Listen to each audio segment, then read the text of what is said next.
Blondes.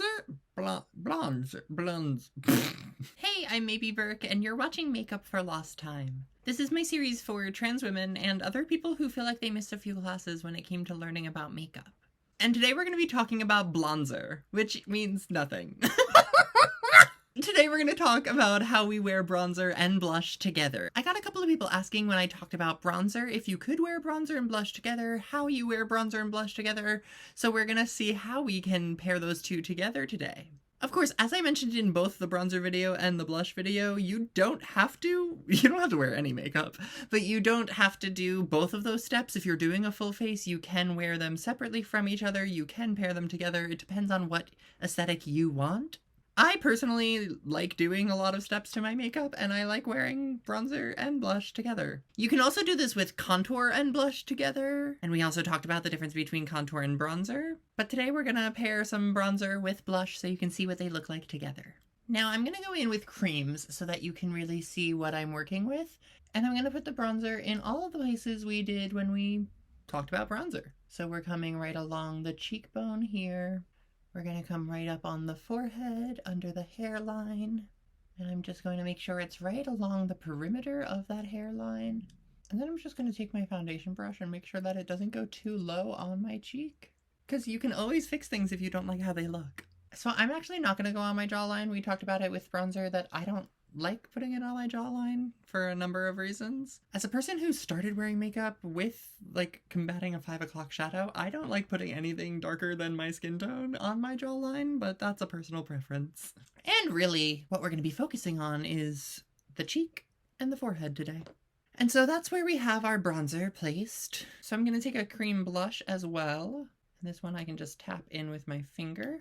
And I'm going to come right here. I'm going to leave that dot so you can see where I'm placing it, and I'm going to work out from there. So we have the bronzer coming down the cheek here, and I'm going to kind of go over where the bronzer is and work in little circles to work that bronzer to kind of blend into where the blush is sitting, but the blush is sitting more forward on my cheek. It's more centered on my face. So when I tap this in, we'll see that I'm going to, when there's less product available, I'm going to lightly tap it up that line where the bronzer is so that there's a nice smooth blend. And it's as simple as that. With what's left over on my finger, I'm also going to tap that right along my forehead. But again, I'm not going right where the bronzer was. I'm coming right along the edge of where the bronzer was stopping, so that it blends. I'm going to hit the same thing with powders so we can see the placement again.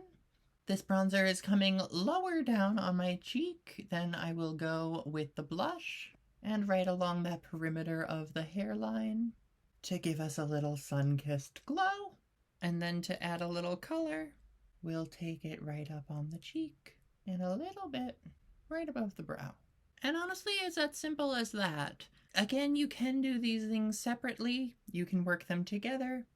They have very similar placements, but if you are a little bit intentional with where and how you're using them, they can work together to get you a cohesive look.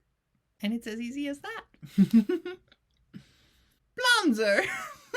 I hope that clears up how we can use blush and bronzer together if you want to. I would love to hear more about what you want to know and questions that you have about using makeup, or anything that I missed when I was going through the steps of a full face that you're still curious about. So let me know and check back next week as we make up for lost time.